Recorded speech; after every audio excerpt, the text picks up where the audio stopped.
I'm pushing record right now. I'm so glad I'm recording that.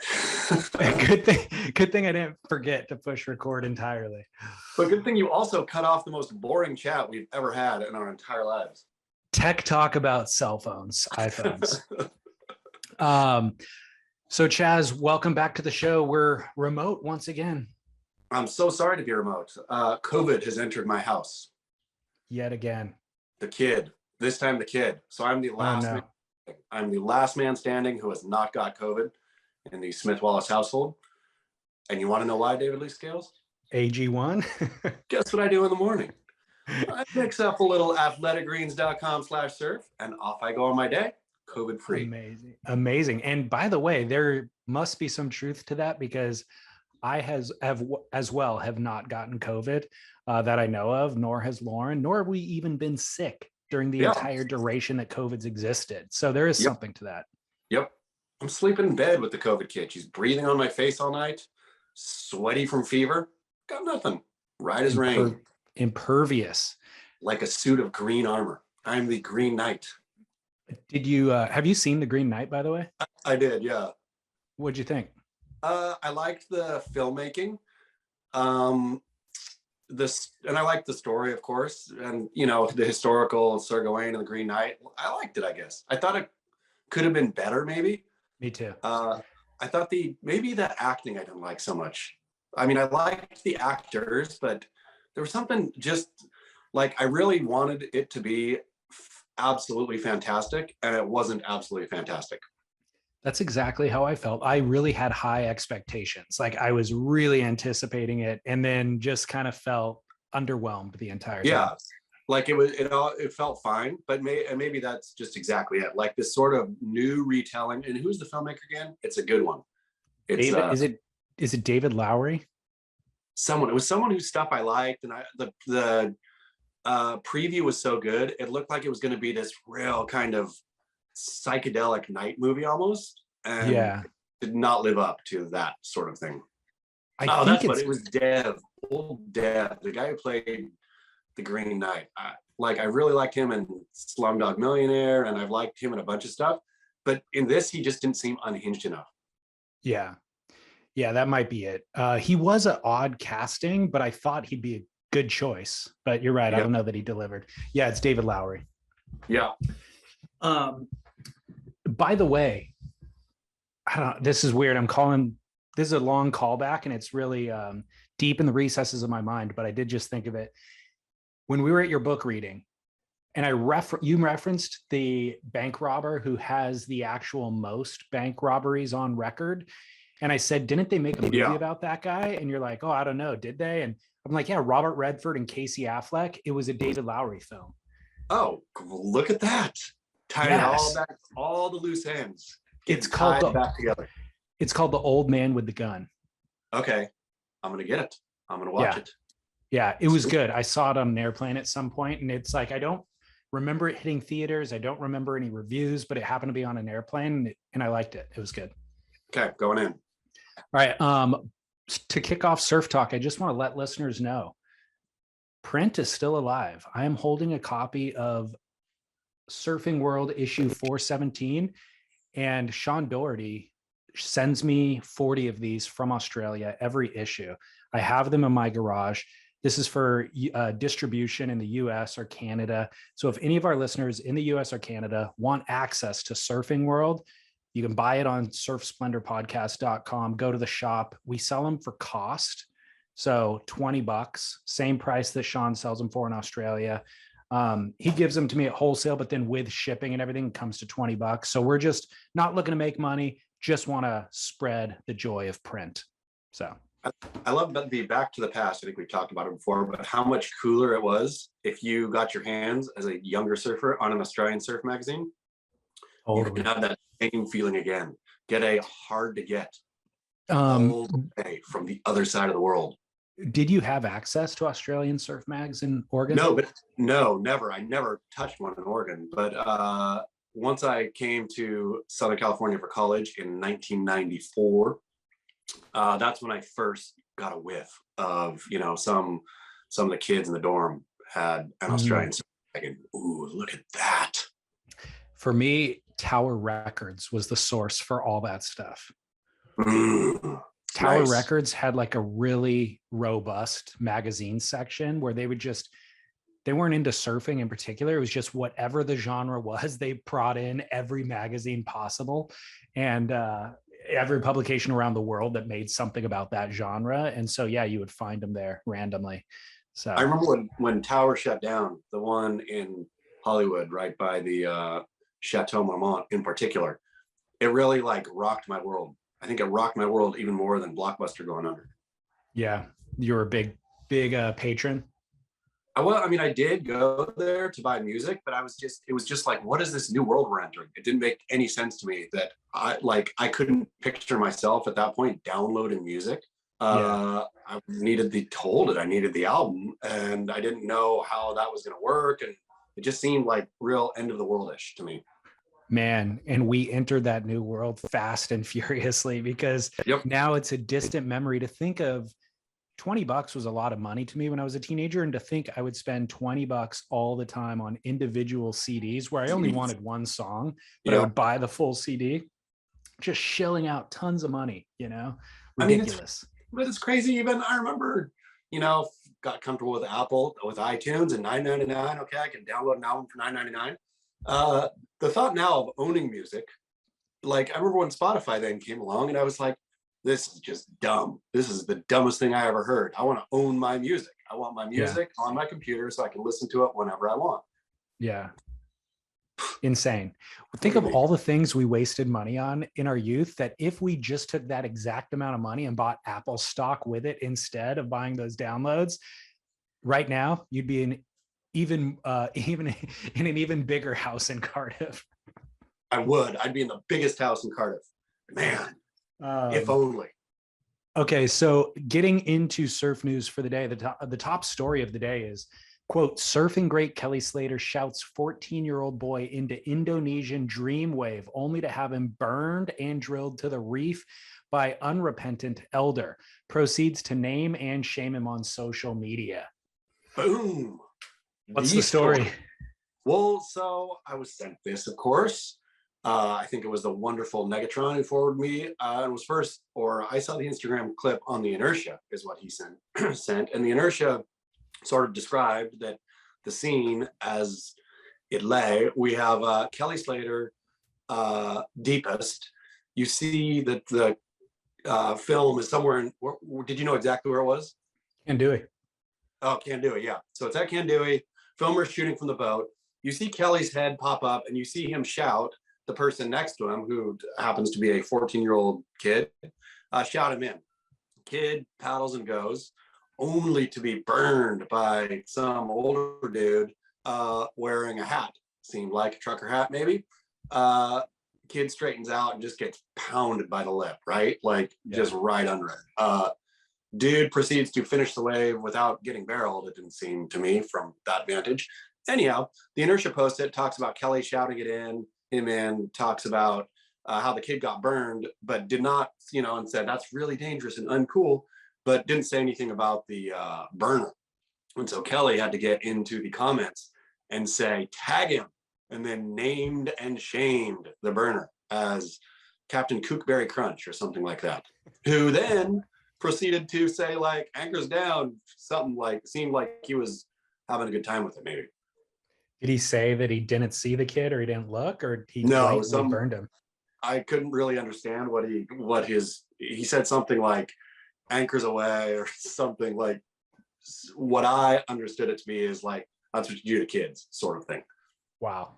But apparently there was, a guy got sent into the beach right after, told to leave, all the things that would happen. A different guy, or he did? That guy did, apparently, but I don't know. Okay. I'll have to verify that. I'll have to go back in and developing story. So there's two stories, or maybe three here. Kelly hooting a kid into the wave of his life is a story, because that's cool. That's a feel-good story. The guy burning the kids, another story. And then Kelly asking for social shaming is the point of your, that's the point of your headline, basically. Yeah. So we'll start with the first. I don't know that I would have gone on that wave at Kandui, and that 14-year-old fully went. The thing was well double overhead. Kandui's no joke.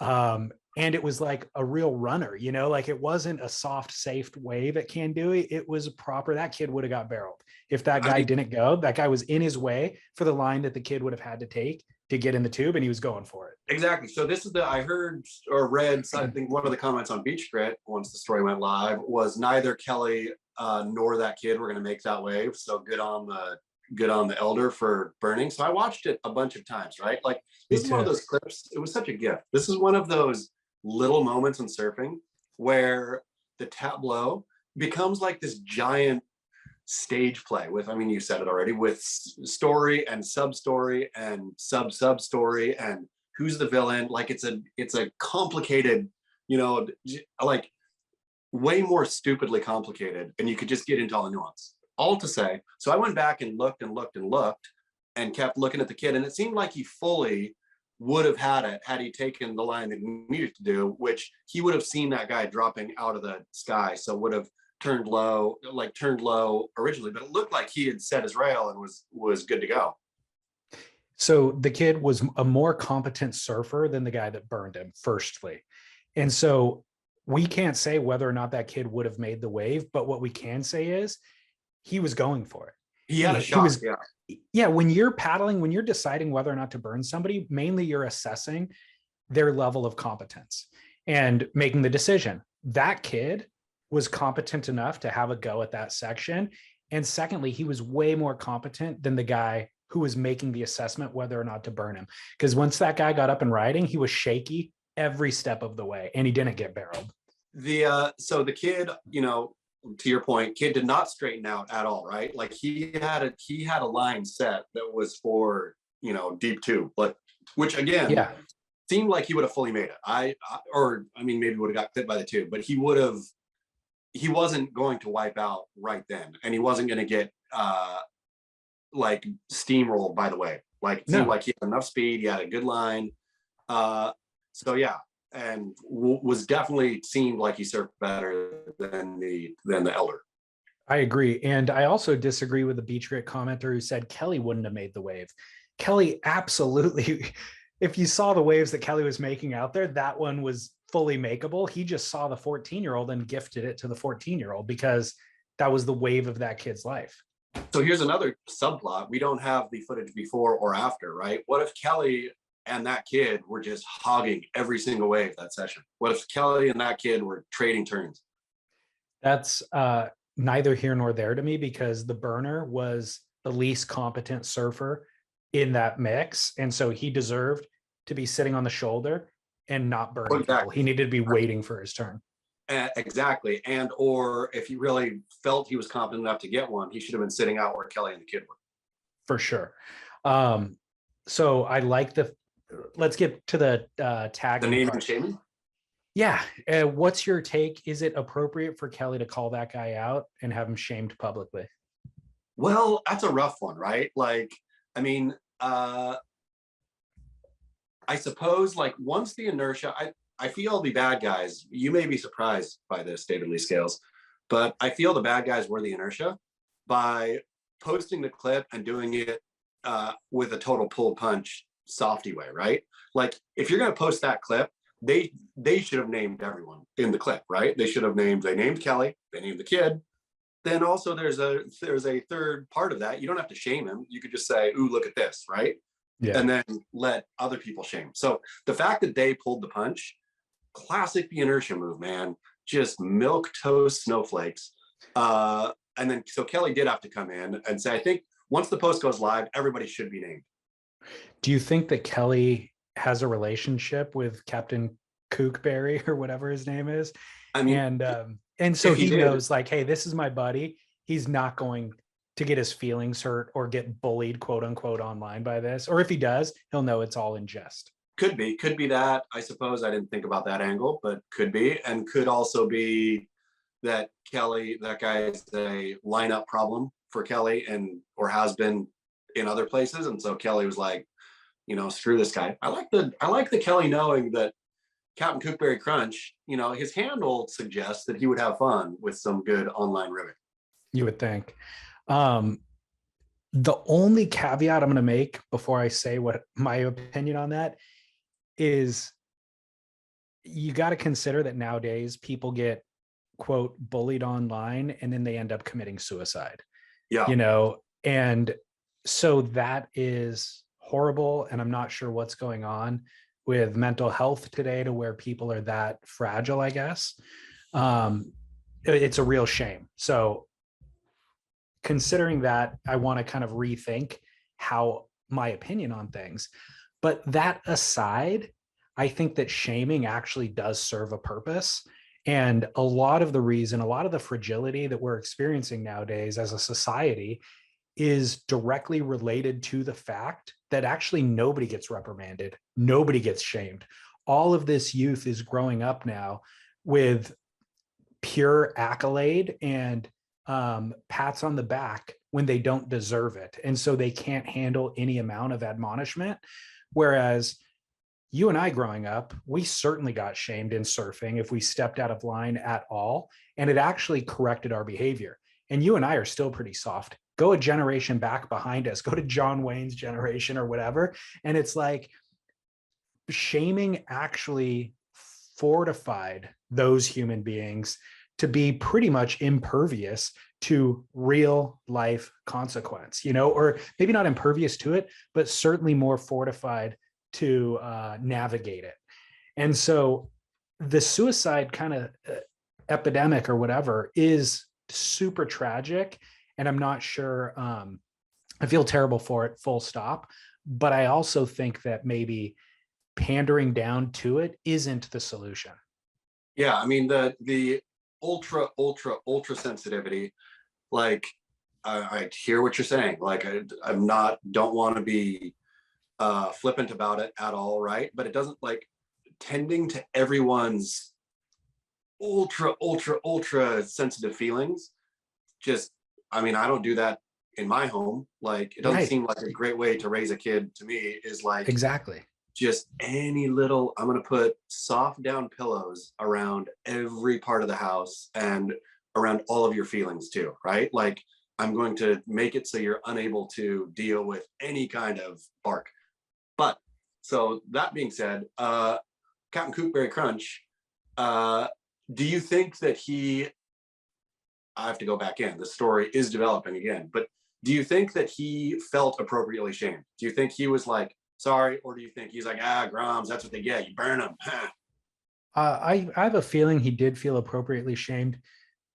I have burned people punitively, like intentionally, and even if I feel justified in doing it, there's a small percentage of me that is questioning whether or not it was the right thing to do, kind of on a global level.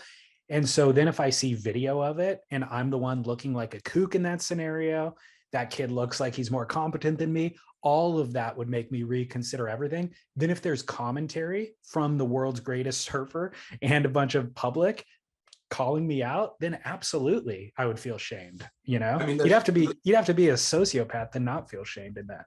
somebody on Beach Creek called the claim that he dodged the barrel not once but twice after he burned the kid, which was funny, I thought. But like, what would you do if you were? I mean, he's out surfing, pumping Kandui. Like, he is a competent surfer, we have to assume, right? I mean, even to be out in that lineup, you have to know a little bit what you're doing. Would you like try to post footage of yourself getting barreled out there then? What would you do? What would your response be? My response would be to start doing a bunch of push-ups and wave key and quietly start training for the next 6 months before I even pop my head up again. Would you delete your Instagram? No. You wouldn't? No. Why? I'm not. I mean, if I did something that was so foolish that made me look like a fool, and there was like really no other way around it, I looked foolish and was a fool, I would delete my Instagram as punishment to self of like, you don't deserve to be putting things out into the world. You clearly don't know what you're doing. Yeah, I mean, if you did something that foolish, then sure, maybe. This is still foolish in the realm of playing in the water. You know what I mean? It's not dead serious. So I think he's been properly shamed by the world's greatest and the public, and by the way, the inertia. Which if the inertia is making fun of you, then that's proper shame. I mean, the inertia put the clip up. I'll give him credit for that, but did not proceed, didn't want to shame him. Like wanted to shame him, his behavior, but not the person. But they're putting it up for a reason. They're putting it up because there's a laughable moment. I mean, I think knowing the inertia, they would put it up because it's a teachable moment. Hey, man, Maybe. be aware of your surroundings. Let's not hurt each other out there. So I'm actually saying I applaud Kelly for tagging him and for publicly shaming him, because I do think that shame actually is effective and serves a place in a hunter-gatherer society, as well as our society, our modern society. And I think that guy is a grown adult. He's obviously surfing waves in Indonesia. He can handle a little bit of shame for his bad behavior. If the roles were reversed and Kelly was tagging a 14-year-old kid and saying shame him, that would be problematic. But this is a grown-ass man who burned a kid. I'm all for the shaming. I agree. It just the inertia should have done it. Kelly had to step up and do the inertia's job for them. So thank you, Kelly. Thank you for your service. So talking about developing stories and aggression in the lineup, I got a DM from a listener that I can't access right now because my phone is not working today. But the story is that Zeke Lau got punched out on the South Shore last week. Oh, well, this is a story.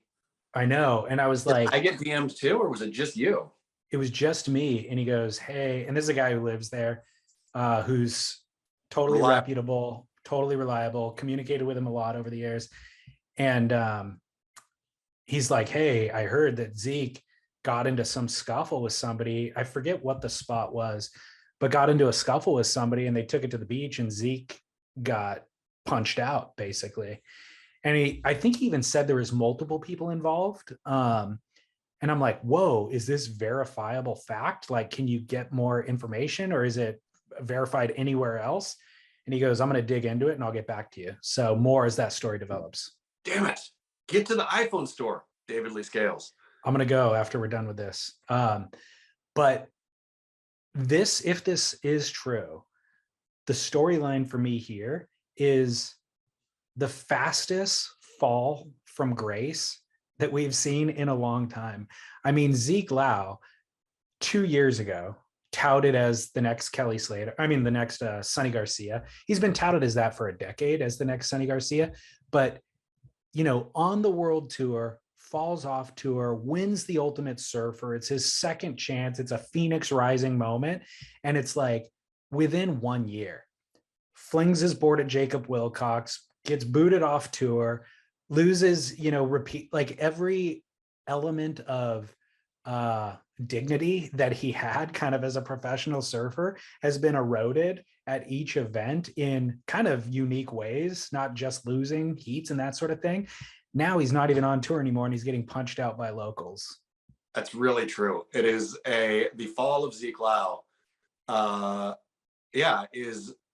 Maybe he's just waiting for his next Phoenix Rising moment. Maybe he needs to burn it all to the ground so he can come back once more. What is it called if there's like a third rising? Is there a different analogy we could use other than Phoenix?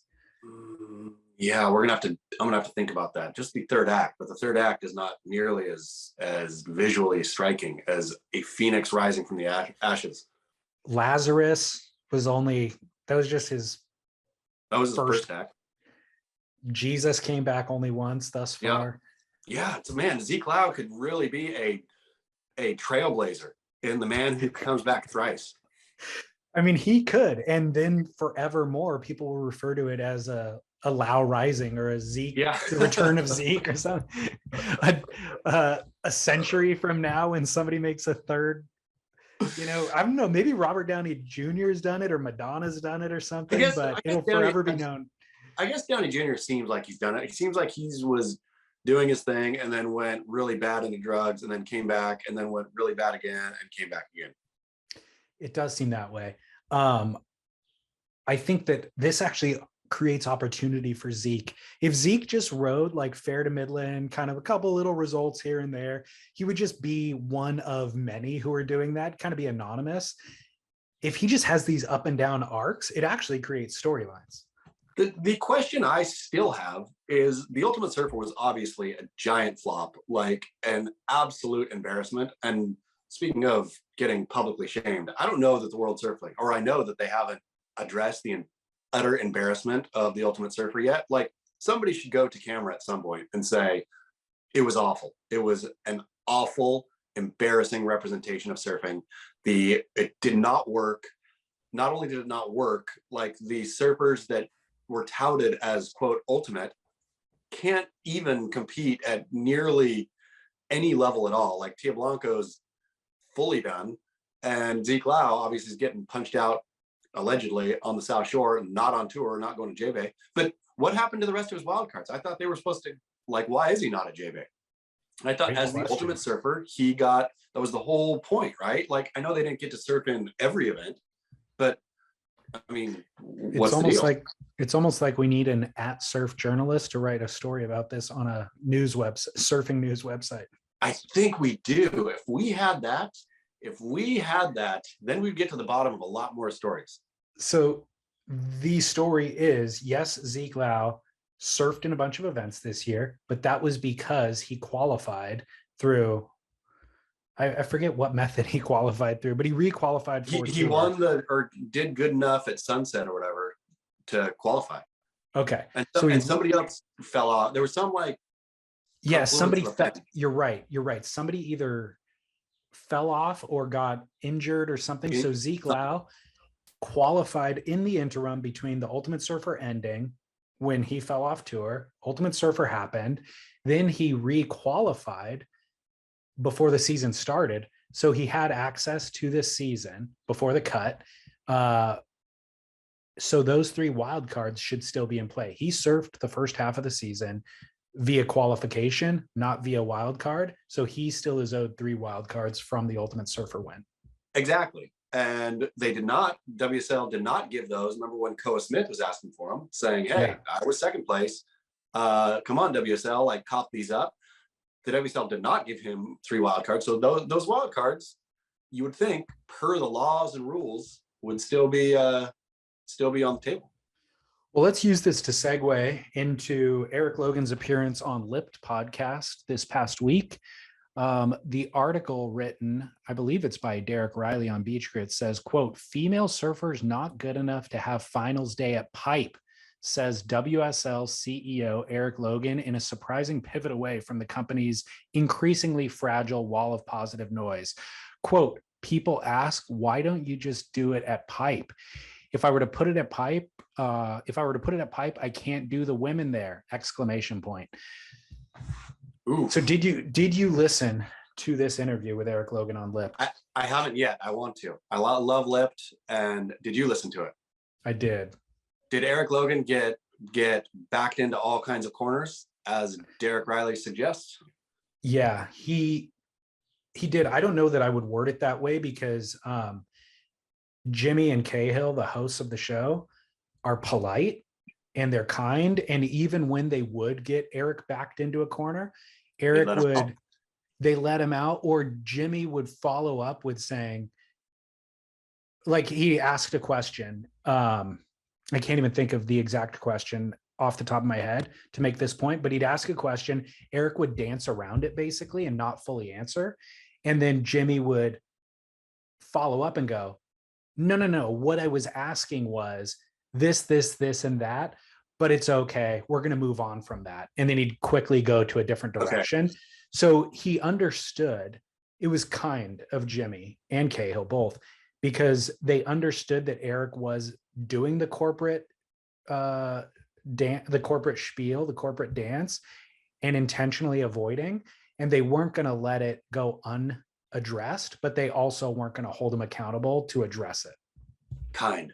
But getting back to the Pipe in specifically, that seems like a major, I'm going to call it a gaffe from ELO, in terms of the whole thrust of the league for the last 2 years has been equality. Jesse Miley Dyer perpetually out there pounding that drum. Great, you know. And this year, all of the everything about, first time women at pipe, et cetera, et cetera. Or not first time, but was it the first time? Wasn't the first time. First proper event. They've done invitationals. Yeah. But anyhow, like the big deal made of that. And then for Eric it seems like a real cell phone to go, not cell phone, but a self own, to say the women are good enough to serve pipe. Yeah, I agree with you. It was a gaffe. I don't think it was as sensational as Derek's headline is, because I think what Eric meant to say was that the women don't have enough experience in competition at pipe. And so would be unfair to pin the entire kind of focus of the season on this venue that they've only surfed once. And by the way, not even all of them got to surf it. Actually, yeah, they did half an event the year before. And yeah, so all of them did get to surf it this year. But the tacit admission here is that there's a huge disparity between the men's performance at pipe and women's performance at pipe, kind of regardless of how much time in the water in competition either of the genders have had. Because if the argument that he was trying to make was the women competitors haven't had a lot of competition time out there, well, Kalani Chapman, or I don't know, any of the pipe chargers who don't normally compete out there, you could put a jersey on them and they'll still go out there and get big barreling waves. You know what I mean? So the women, Moana Jones doesn't have a lot of time in a jersey out there, but you put her out there and she's still going to get barreled. So if the other women on tour are not up to snuff to surf big barreling pipe, that's only on them. Somebody mentioned in the Beach Crew comments, which I thought was funny and true, is that why is Eric talking like the only two waves in the world that you could have a finals on would be trestles and pipeline? Like, totally.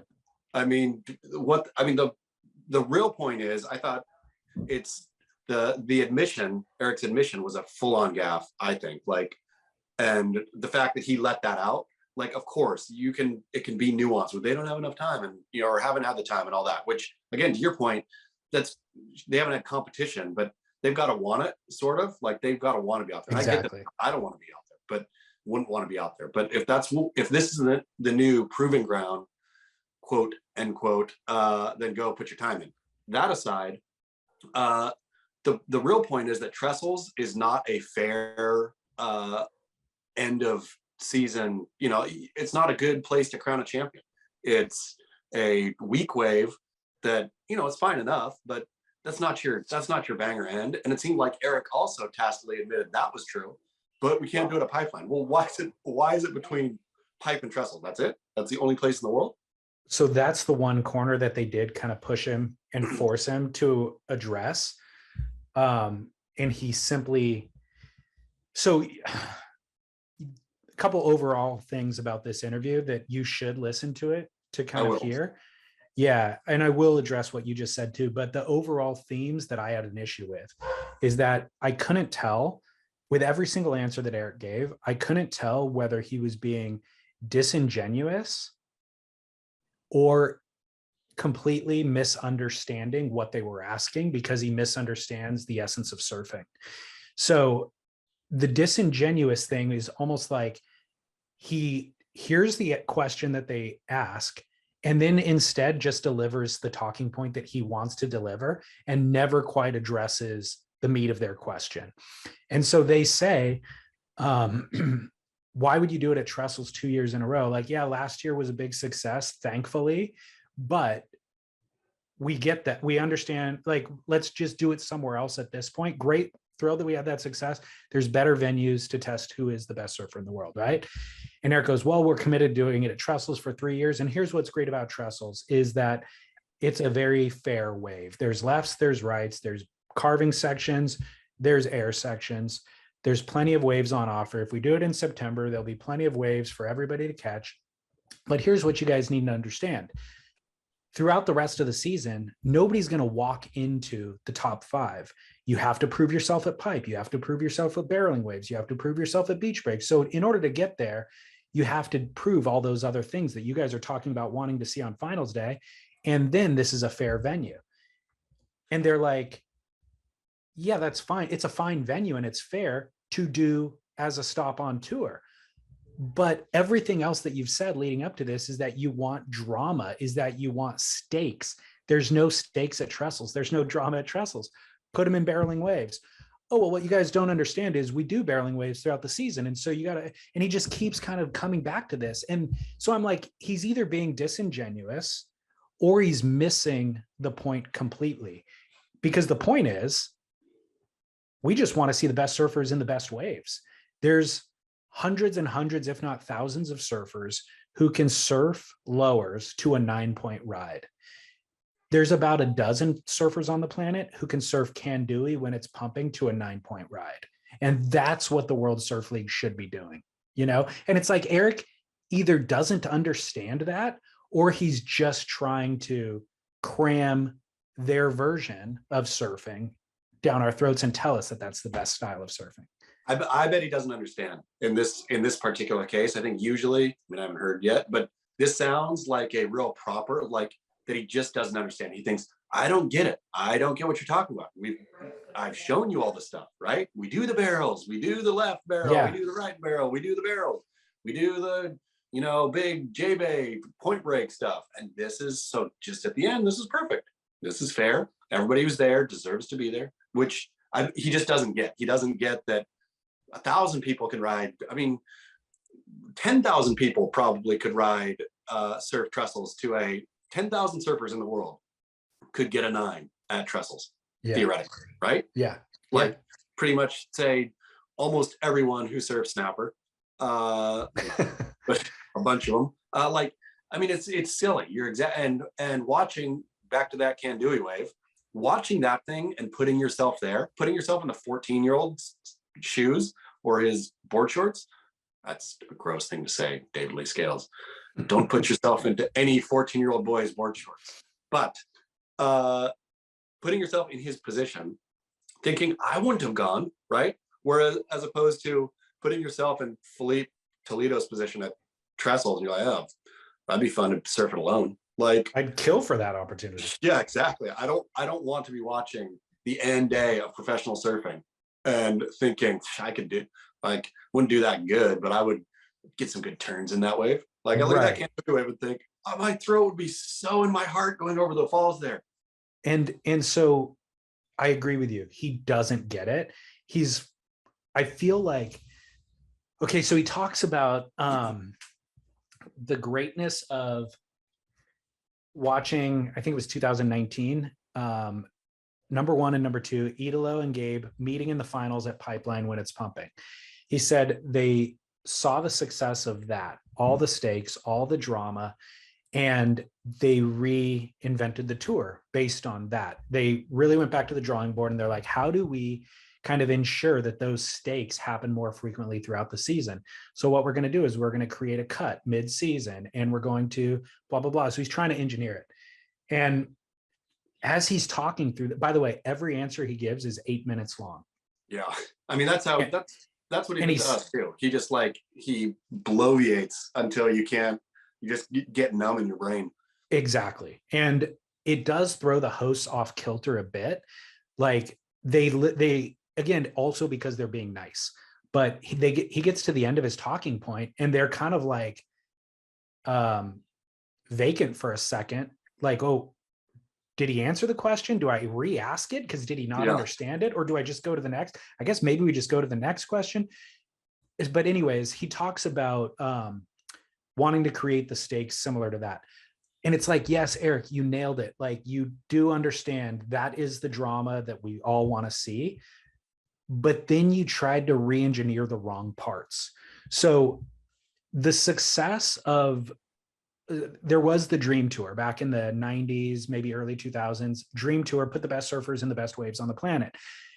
It wasn't profitable. So now Eric's coming in and he's got his background that he has should allow him to move those parts behind the scenes to make this a profitable business. But the problem is why it didn't work back in the day was the distribution system. It was so expensive to broadcast an event. And then the audience wasn't quite there yet because we didn't have personal computers. We all didn't have fast streaming internet, all that kind of stuff. Well, now all of those details have worked themselves out. So he's coming in and trying to work out those details and all these logistics and blah, blah, blah. But he threw away the dream tour part of it. The only way that this works on the back end is if you have the dream tour element in play. And the good news is, Eric, you don't even have to put together the stuff on the back end because Jack Robinson was streaming it from the box for free on his iPhone. Nathan Florence streaming it from Chopu for free on his iPhone.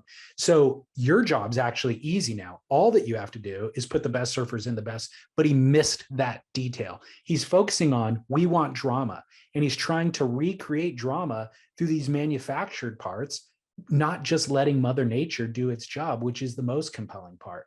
And so they even call him out on that.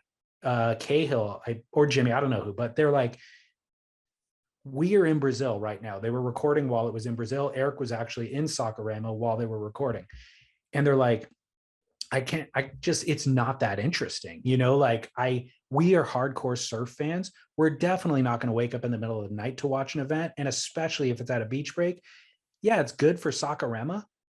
Saquarema is nowhere near as good as Cloud Break, period, full stop. And Eric goes, well, I think the 20,000 fans on the beach might disagree with you guys, And it's like, Eric, 20,000 is a drop in the bucket. You should not be pandering to the 20,000 on the beach because there's 20 million on the internet that you could be servicing if you were running at Cloud Break. Stuff like that was problematic. Silliness. Yeah. You're exactly right of fixing the wrong thing. And even I'll say, this attempt to create drama, like what drama kind of is I love the idea of the mid-tour cut, I guess, but this is, so what? Lousy surfers fall off. They try to build stories about, are these guys going to stay? Are they going to go? I think those stories work for 5 minutes, but then really, do you remember who was on the bubble and got cut? Not really. Exactly.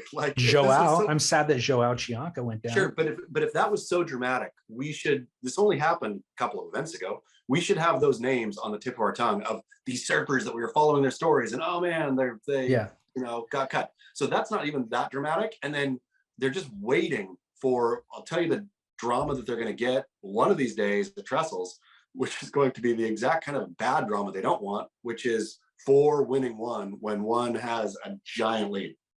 Yeah. Well, they did a great job of calling Eric out on that, the drama, the stakes part of it, because they go, look, I understand that created stakes before the cut, but here's the problem. Jackson Baker and I forget who else are in the water right now. There's no stakes in it because they're already qualified for next year. So you did a good job of creating stakes at the first half, but now for the back half, he's like, what are the stakes? Especially if you're not going to get into the top 5 too, and you're already, that's what they said. For next year, you could just float around and have fun. Exactly. And then Eric did give a long-winded answer that didn't address it at all. And they just let him go on that one. Actually, what Eric did say at some point, maybe throughout that answer, was, we've reiterated a number of times and you learn as you go and you make adjustments as you go. And so that was another theme that permeated throughout this interview, was Eric making tacit admissions of his failures all throughout, but disguising them as successes. So him saying oh yeah, we did a foray into, he used the example of some of the production series that they did over the last couple of years. I can't even forget what's that? All of them were failures. Everything they did was the changing lines or whatever the names were. They had these various series that they were doing on their website. And he goes, these were really good, meaningful pieces, but we realized that they weren't really propping up the shortboard tour, the championship tour. And so while those were meaningful pieces, they weren't really servicing, we need to go kind of deeper into this narrow focus that we're doing. And it's yes, but you're disguising these all as successes. You're claiming all this success. You're talking about all this growth, but every step of the way, you're talking about a wasteland of failures that you have to pivot away from. And now you're doing this cut And these guys are calling you out on, you're saying you're doing this to raise the stakes. These guys are saying there's no stakes in the water right now. All these surfers are qualified for next year. And he's like, well, yeah, well, look at our past record. We make adjustments as we go. It's like, dude, that's just a barren wasteland of failures. Is what that looks like to me. You know what I mean? No matter how you dress it up. And then Cahill even calls him out like, dude, I was a QS warrior. Because Eric said, all of this is to service the surfers. We're going to make surfing more robust. Everybody's going to make money. Everybody will have jobs. And Eric said something about the fact that the surfers about when they were dressing the cut were complaining that they're going to lose their jobs. These people aren't going to, it's not like you lose your job. You still can be a surfer. You still can be a professional surfer, you know. And then Cahill jumps in. He goes, whoa, whoa, whoa. I take offense to that because I was a QS warrior. You lose money on the QS tour. If you're traveling, unless you're winning events, you're losing money. So tell me, Eric, how can you pay your mortgage? How can you afford to travel unless you're winning events? And Eric goes, well, you make a good point. And that's something that we think long and hard about. That's definitely on the top of our priority list. We do consider that, you know, and it's like, no, you're not thinking long and hard about it. The thing's fully broken. It doesn't make any sense. So he gets, it was really good. I thought, well, it was, I don't know why Eric did the interview. I don't know why Eric would do any of these interviews. He thinks that he's coming out like with a good spin. He's not. Well, I mean, the problem is that the World Surf League, and from, you know, deep inside sources, is not a good place to be, right? Right. Like, of course. The thing that, like, again, the only thing, and don't want to bully the World Surf League. I don't want it to fail. Like, we need it, right? What do we talk about every single week, if not the World Surf League, right? Where, right. But every inside source that I have, and I've had a bunch, all say the same thing: get me out of there. It is, they don't understand. They don't get it. And so I think Eric just doesn't get it. So he'll go on, he'll think, what, I'm appealing to the core, you know, like you guys said back in the day, you know, the World Surf League doesn't have any ties into their core audience. Well, look, here I am talking to the core, but he's got no clue. Nobody has any clue there. Yeah. He doesn't realize that he's revealing his lack of understanding for the core of the sport, you know, and because he does understand so many of these kind of technical details and he says all the right words. He's just missing the point completely. And he doesn't realize that he's missing the point completely. But I will say one thing that is worth kind of discussing. He said that the way that they assess at the end of each event, they assess its success or not. And there's a three-factor criteria thing that they run through. Number one, were the waves a success? Like, what were the waves like? And that's a factor of success. Number two, did the names show up? You know, like there's big marquee athletes. Were the names there to draw their fan base and crowds to come watch this event? And number three, were there stakes involved in this event? You know, did number one come up against number two? And were there kind of big upsets and that sort of thing? And so I'm looking at that list of his own, the way that he's stating out. And he then uses that to talk about their successes. Yeah. I'm looking at it going, dude, we haven't had good waves in the last 4 events at least. Yeah. The names are not showing up. Kelly Slater opted out. Yes. And in when he was talking about point number 2, the names, he's at Rio and he goes, look, like right now we have Tatiana Weston Webb right here. And we have Caleb Robson, who just took out Gabriel Medina. And I'm going, dude, those undermine your point. Tatiana Weston Webb is not a name. She's not a big star.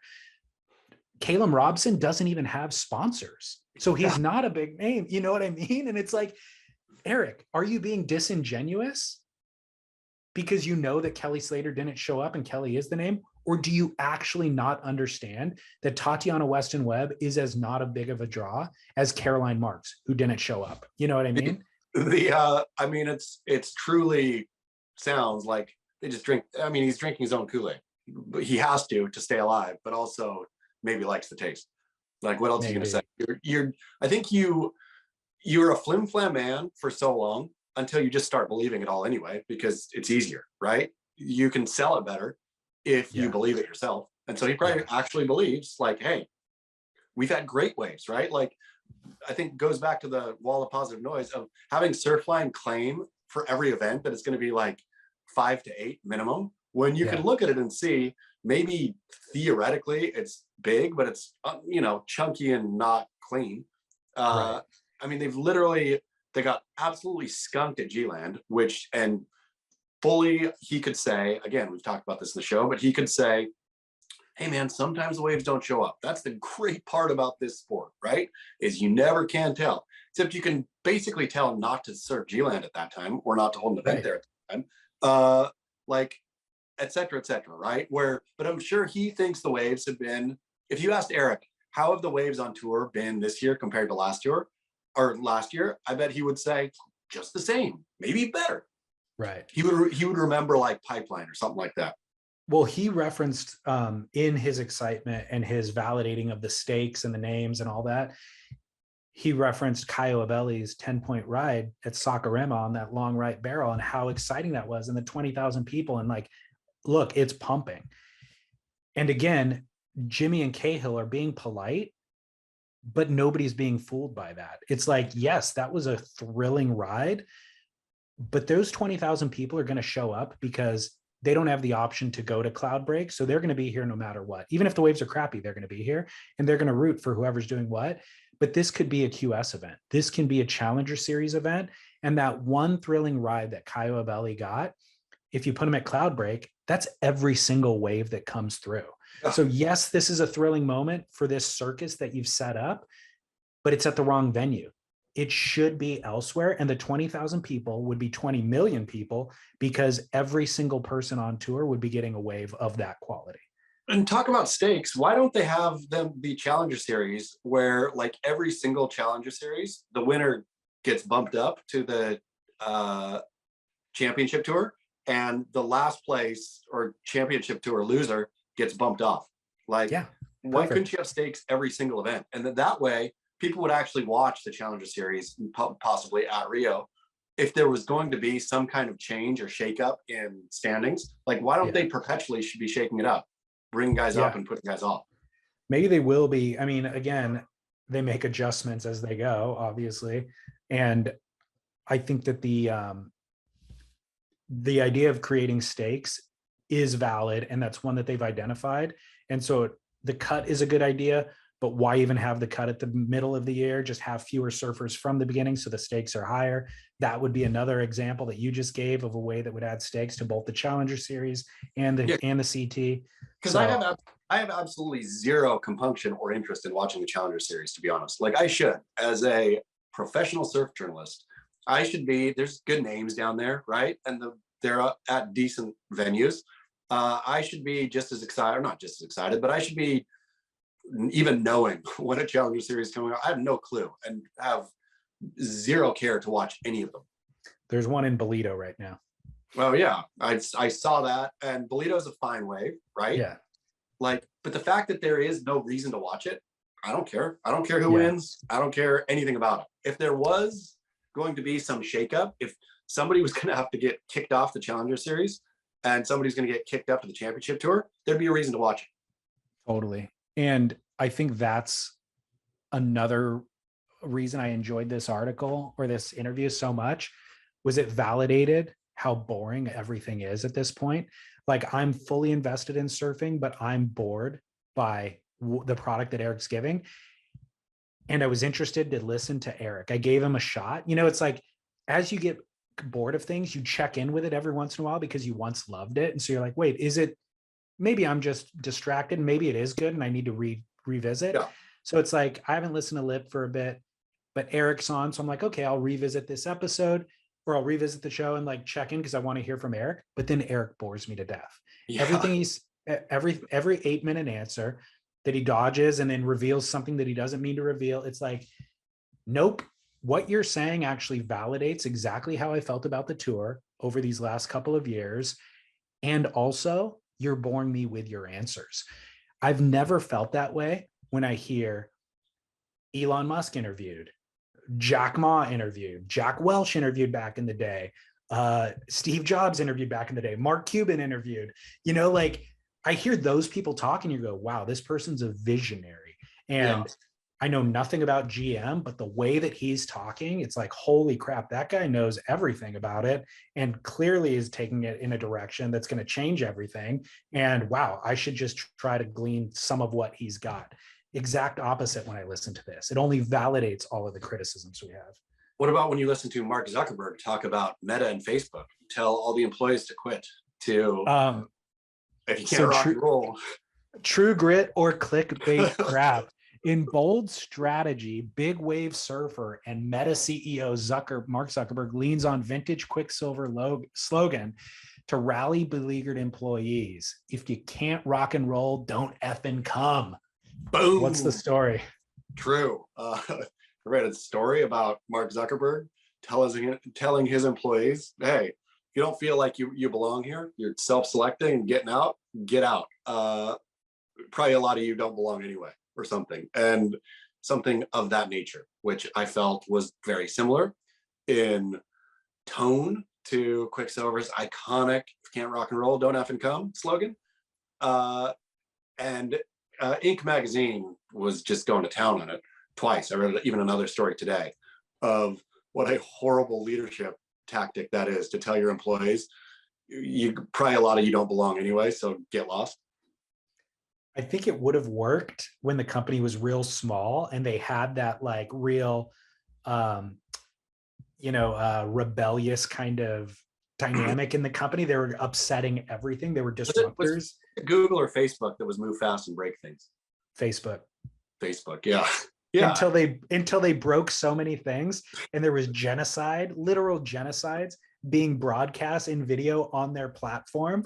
It's like, oh no, you guys broke a bunch of stuff and people died as a result. And they're like, no, our hands are clean of this. So they changed that. They changed that slogan pretty quickly. But so it's like the Zuckerberg, that mantra would have worked when it's a small disruptor company. But now when it is the town square, you absolutely have a responsibility to society and to your employees. And failing, I don't think the employees already bummed, where you say, yeah, get lost. Hey, don't let the door hit you on the way out, bummers. Well, there's two favorite parts of that headline. Number one is calling the employees beleaguered. It's a perfect word for it. Does sound, just if you just read headlines about Facebook for the last couple of years, it absolutely feels like those employees are beleaguered. Imagine the string of bad news coming their way from, 2 years ago at least, right? It's been nothing but negative hits. There's been no positive Facebook story in the last 2 years. No, not at all. But my favorite part of that was my second favorite part. My favorite part was referring to Mark as a big wave surfer. He surfs. He goes and trains for 15-foot surf. Gotta give it to him. I'm impressed by your callback though, because we talk about all of this stuff, but it almost immediately falls out of my brain and I forget. But when a story pops up about somebody, you do a great job of referencing an earlier article and the funniest part of that earlier article. So bravo. Imagine how stupid it is inside of my brain. That's the stuff. That's the stuff that I hold on to. We were talking about Zeke Lau's Punch Out. It's kind of a segue to talk about Johnny Boy's message to the WSL. Another hit on the WSL. Talking to beleaguered. So his Instagram account is private, but I requested to follow after this story came out, and he accepted me. So I did a quick scan through his Instagram just to see what he's all about. He's an interesting figure. Yeah, he's one of the more interesting figures in surf history. I remember being scared of Johnny Boy Gomes when I was a younger man, without having, I'd been to Hawaii, but without any intention to go surf the North Shore or anything like that, long before my even surf journalism career. Johnny Boy Gomes was the things of nightmares. You were scared of him through the magazine pages? Purely. The thought of Johnny Boy Gomes, imagine the thought of getting called out, or Johnny Boy Gomes coming to your house to check up on you. Like Johnny Boy Gomes was a scary figure in my childhood youth. Well, if you look at his most recent posts and the way he looks now, he's equally scary. Like he is, I don't know what age he is. I'd say mid 50s. He is as shredded and hulking as a 50-year-old could be. Bald head. He's still got that grimace with a goatee. It's like, dude, he's an intimidating figure. What do you think the vibe in the World Surf League offices are when Johnny Boy Gomes calls him out, knowing that you do have to go back to Hawaii? You will go. Like, is it just like, oh man, or do they not even know? Do they not know to care? Are they like, whatever, like just another disgruntled person? Well, I would be surprised if Eric Logan even knew who Johnny Boy Gomes was without somebody coaching him up on it. Because by the time Eric got into surfing, the only headlines that Johnny Boy was making was due to arrests, that were just kind of fringe. But I don't think that they worry about it at all, because Johnny Boy's record of incarceration is long enough to where I think he's trying his hardest to not get incarcerated again. So he would not punch out Eric Logan when Eric comes back to the North Shore. But I think that the real strategy here was, let's just ignore him. Like, we are not going to publish his highlights. We are not going to acknowledge his Pipe Masters victory or any of that stuff, because we will almost get painted by the brush that he's painted with if we accept him in as somebody who's a part of our history. The worst part about the WSL, man, or one of the bad parts, welcome to paradise, now go to hell. That's the part, that underside, the darkness, is what makes the North Shore, talk about stakes. That's why it's great there. That's like the whole point of it, is it's not just all rainbows and palm trees, right? Like, yeah, it is the smell of fear in the air, and embrace it. I agree with you, except there's a line of how much do you embrace. And so, yes, I embrace that machismo thing that you're talking about, and the rawness and the consequence involved with the North Shore, full stop. But when he's punching out women and then intimidating them for years, threatening to kill them, that's not a line. Cool. That's a line. It is not cool, but it's also the truth of the place, right? And it's the truth of a person. He is you don't have to celebrate that part, but he is like, they could have even addressed it. They could have said, talk about a flawed hero right here, right? This is unexcusable behavior that has been punished. But he also is the only Pipe Master. Is he the only one to come up from the trials and win? I think so, yeah. So, I mean, it's not just whatever. I mean, it is like a historical one of a kind thing.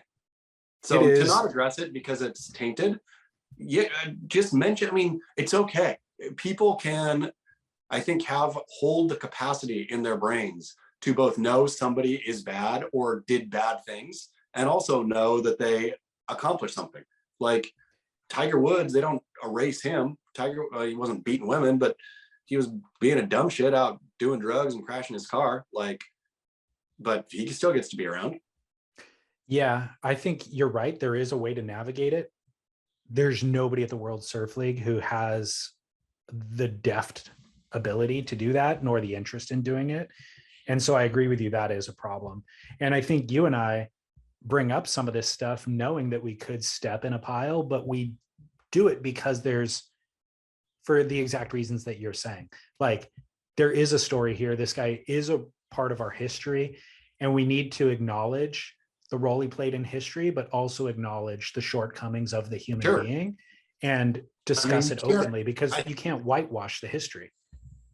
You can't not do it. I mean, you can't go back and make history something that you wished it was. Like, right. Well, it would be a lot easier if Johnny Boy Gomes wasn't out beating women, right? Like, yeah. Or Chris Ward, or this litany of very, very, very flawed, the string of very, very, very flawed surfers, right? Yeah. But to just say, okay, once your flaws get too great, then we don't discuss you. Then you're finished. You're cleaned out of the history books. Stalinist.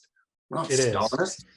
Well, so on the flip side of that, we had a conversation about Chris Ward beating his wife years ago, and it's on YouTube. like just that little segment of the episode I published on YouTube. And that gets more comments for Chris Ward's supporters. And it gets more comments than anything else. But I get notifications every once in a while from that episode. And it's people going, who are these douchebags talking? Like, what the F do they know? Chris Ward's one of the greatest surfers of all time. F you guys. If I ever see you, I'm going to punch you out. And I'm like, wow, what a bizarre side to take in this conversation where this thing actually happened. Chris Ward has this history. It's documented. She posted photos of it. He's been arrested for these things.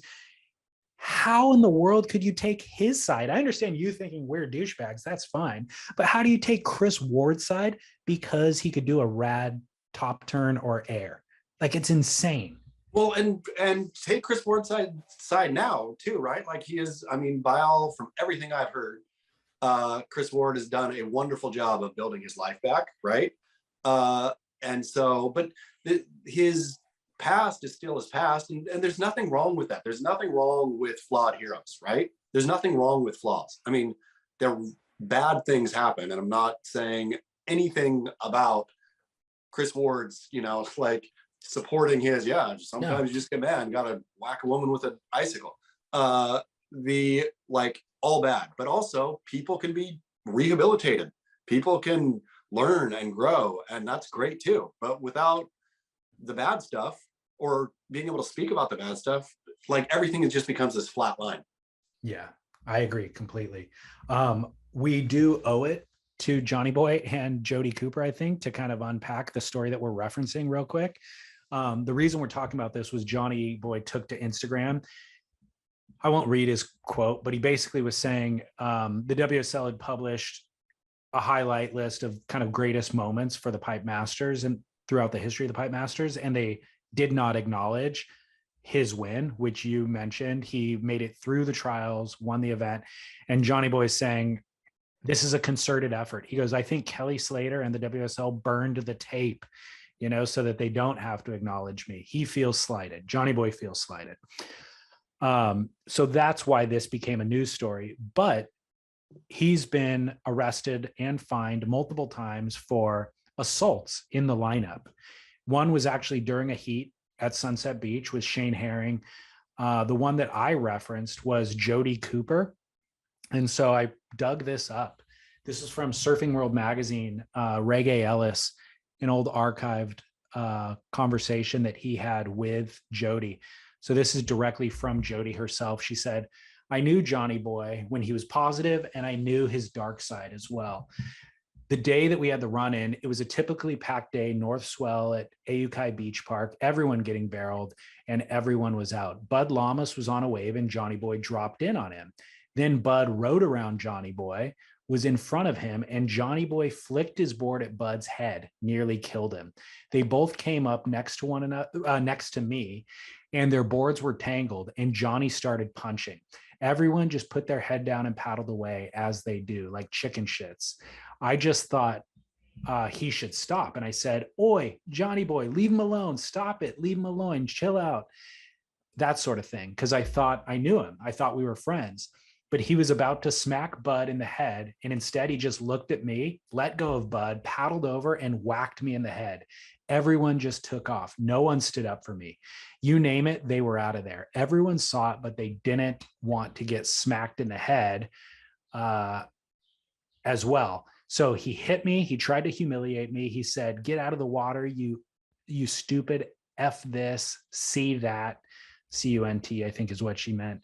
I thought, F you. So I stayed out for another half hour, caught my waves just to satisfy my own ego and pride. Then he harassed me for 2 years after that. It was so heavy. Once at 7-Eleven in Haleiwa, he came up to me and threatened to kill me. Finally, I had enough, knew that I had to sort it out. The next time he confronted me was at Sunset Car Park. And I was like, are you going to stab me or are you going to stab me or kill me? Why don't you just deal with this right now? I just let it rip. He didn't say or do anything to me. From that day on, he left me alone, but it was a super heavy 2 years, end quote. Yeah, absolutely gnarly. Totally gnarly. One of my favorite. Yeah. one of my favorite quotes, comments on Beach Grit was from Andy C. And he said, not to mention, uh, he goes, gender equality way ahead of his time. He was heaps good at bashing chicks and dudes equally. Oh man. Yeah. Brutal. I mean, ugly, horribly ugly, and like indefensible in every way, shape, and form. But that doesn't still erase a part of history, right? It adds complexion to it. Bravo. I mean, I just love that story from Jodie.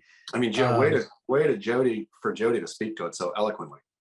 And way to, first of all, stand up to the bully twice, initially for Bud Lamas, but then also 2 years later for herself to just be like, I'm not going to deal with this intimidation anymore. You just get it over with. Yep. Clearly you're bigger than me. Clearly you're stronger than me. Go ahead, do what you're going to do. Yeah. Yeah. So I like that lesson. Total incidental here. Do you know who Johnny Boy Gomes' adoptive father was? No. Clint Eastwood. Israel Kamai Kowoli. Oh, wow.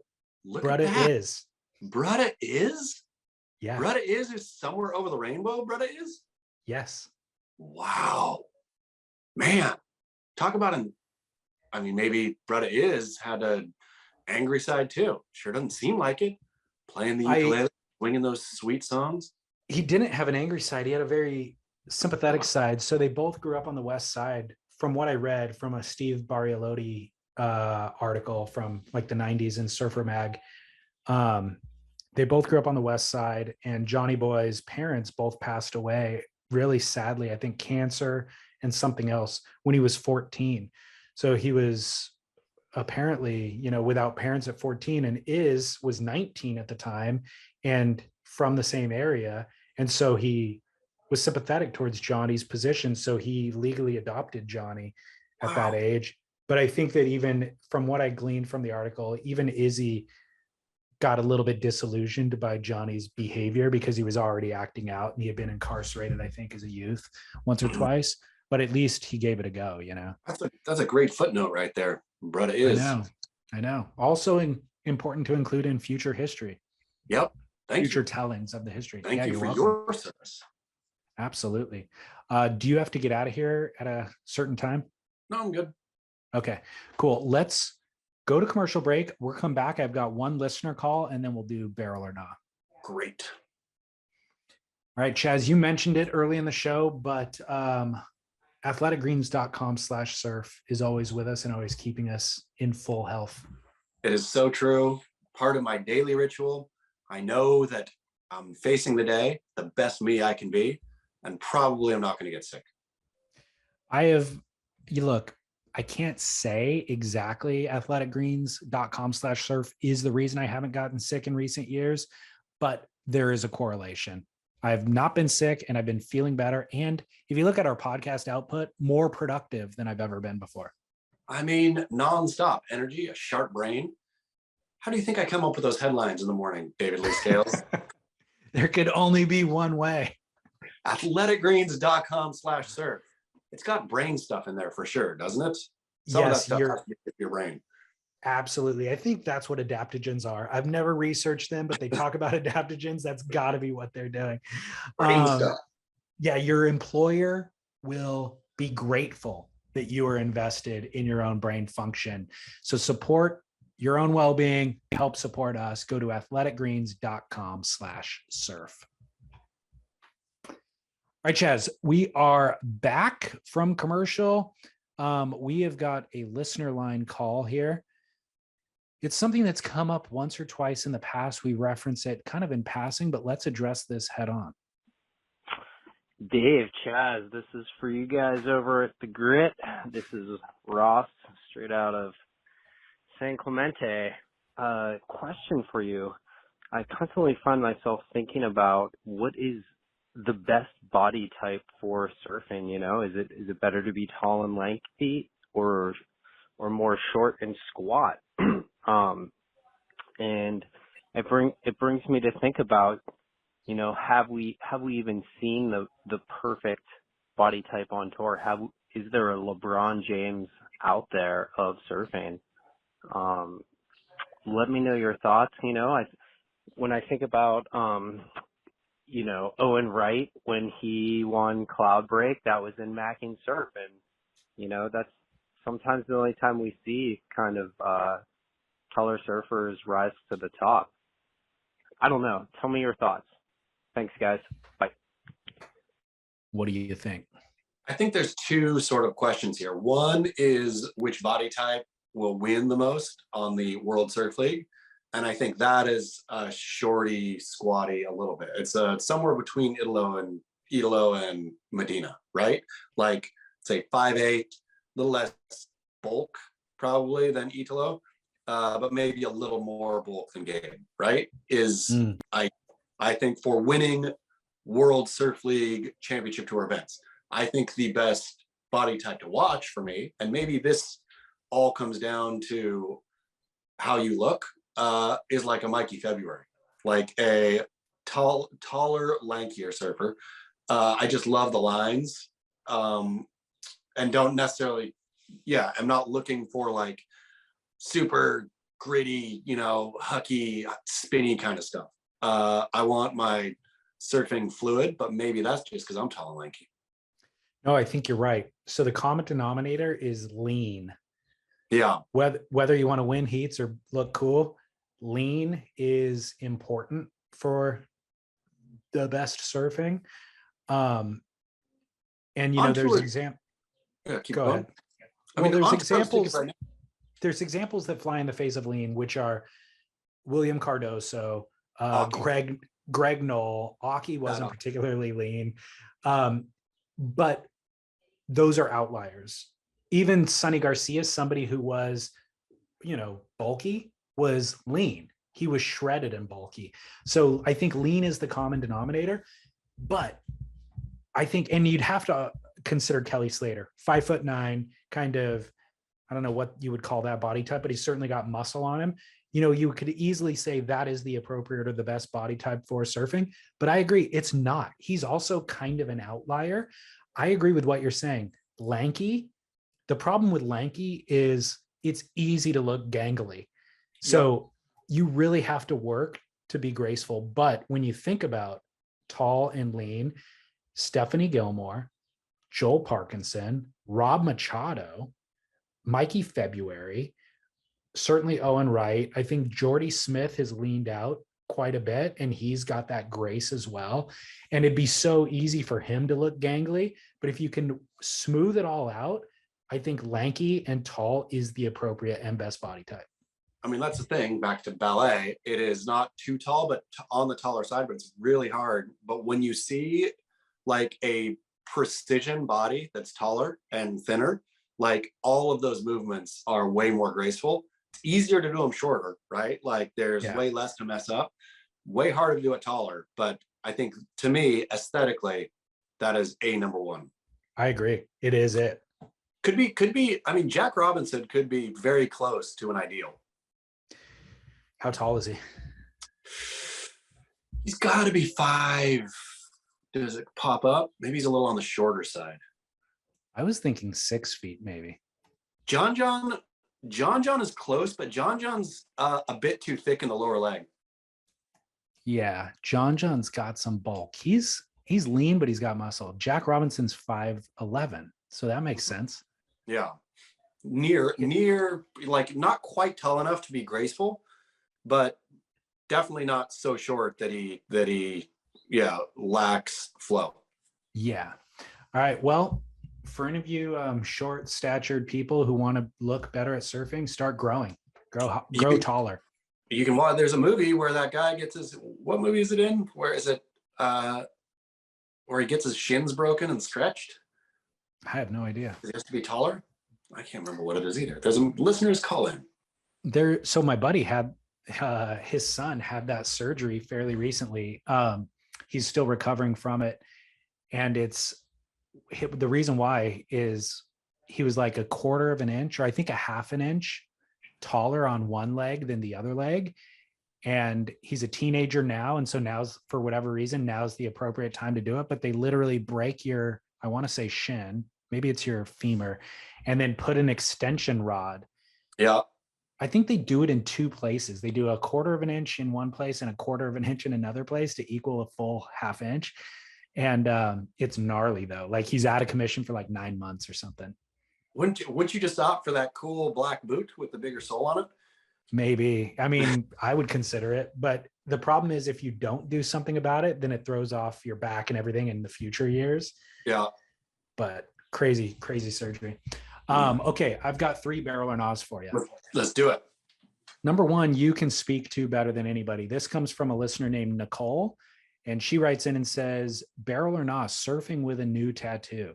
They say that you should stay out of the water for 2 weeks, but Felipe is obviously not doing that. No way that Gabriel's done that over the years. What are your thoughts? Cheers, Nicole. Good question, Nicole. I think it depends on how many tattoos you have, to be honest. I think if you have one tattoo, then like if that's your thing, you have this meaningful tattoo that you got, then stay out of the water for the requisite 5 days.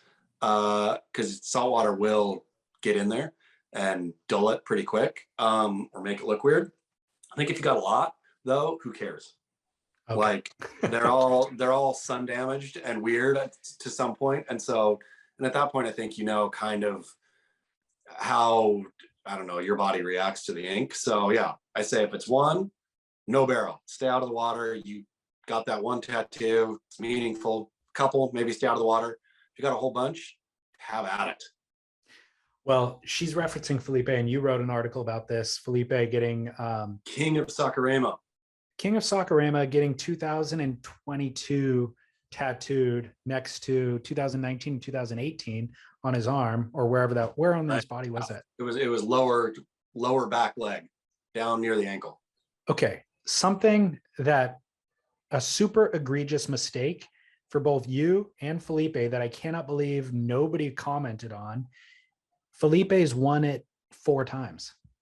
Oh, really? 4 Yes. CT? Yes, he won it in 2015. Oh, why did you put that on there? I have no idea. That's I'm going to go back in. I'm going to dig back into the story. Is it there? And no, it wasn't there, was it? There was 3 dates on that leg. There's 3 dates. He left off his first win off of that tattoo. Did he forget? Oh, you know what? I'm thinking maybe the emblem is acknowledging the first win, and then underneath it is the 3 subsequent wins. I'm gonna have to go restudy that tattoo. Yeah, because I read your headline. It's like 3 times Sakurama or Oi Rio Pro winner, and I'm like, no, he won 4, right? Because we were talking about it a week or 2 ago, and I remember saying 4, and it's because I think I looked it up, and so then I looked at his tattoo, and you're right, there was only 3.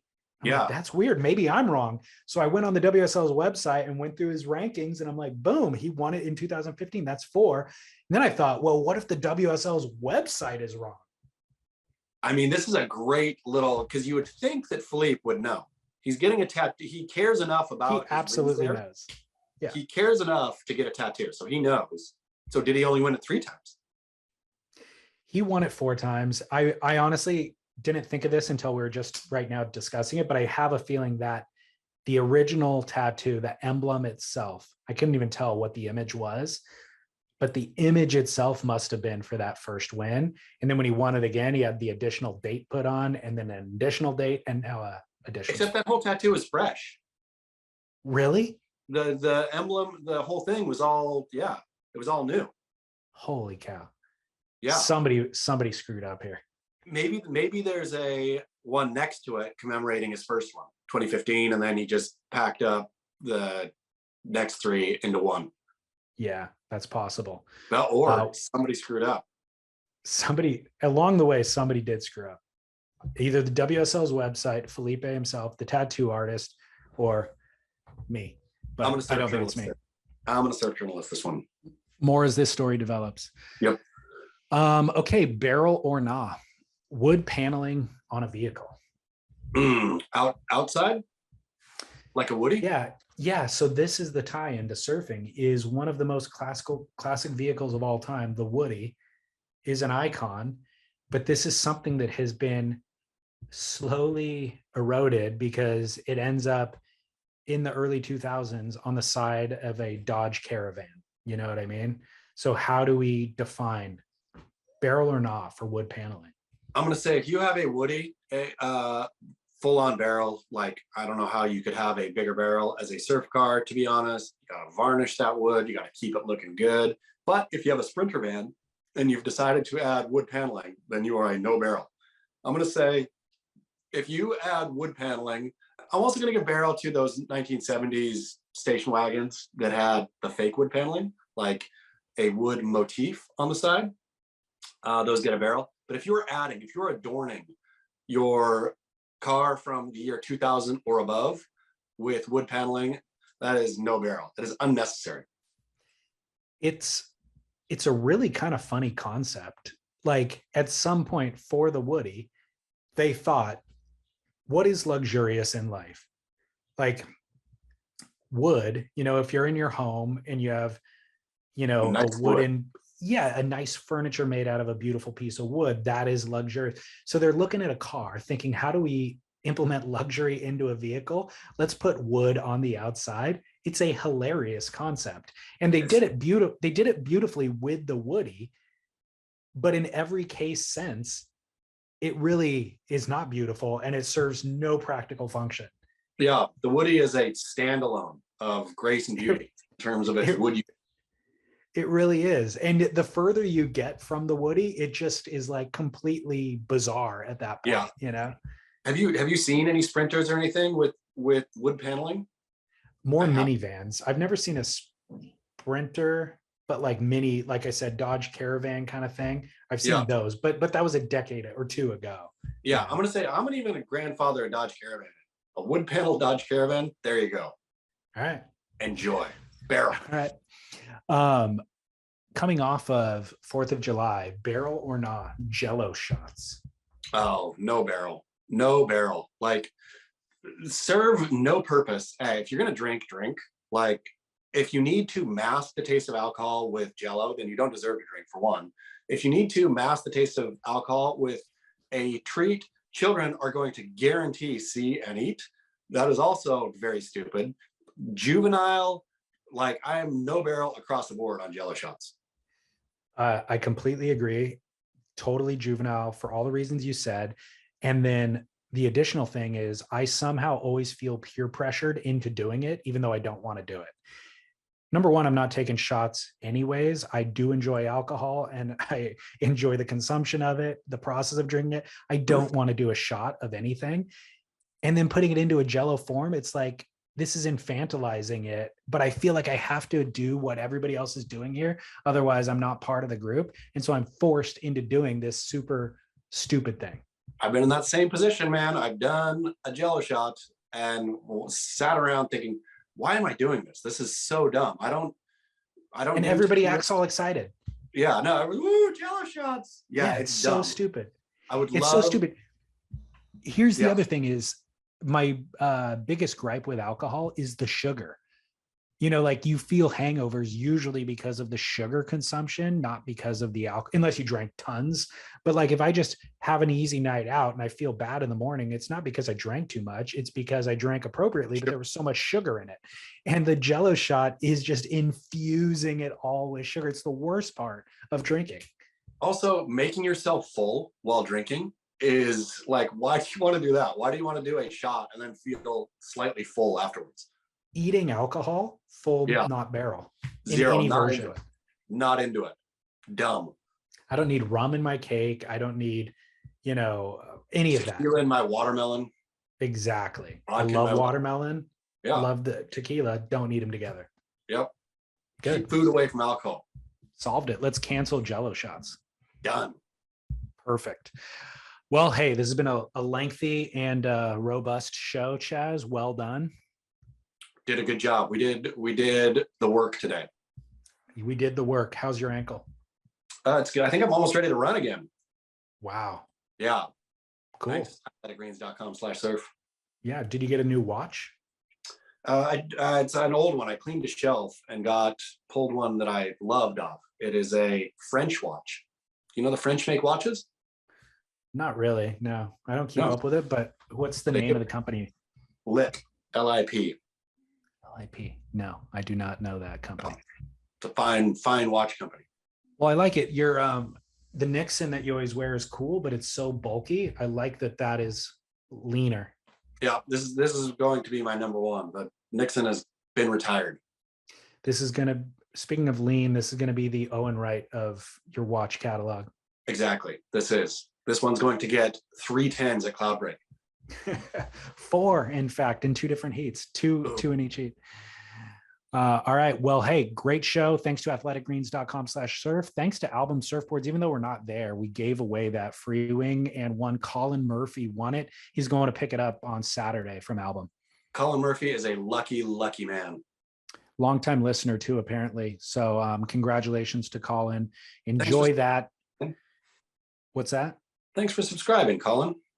And to all the other listeners who didn't win, we are going to give away a John Florence trade-in on August 1st. This is obviously shaped by Paizel, surfed by John. It is a 6-foot shadow.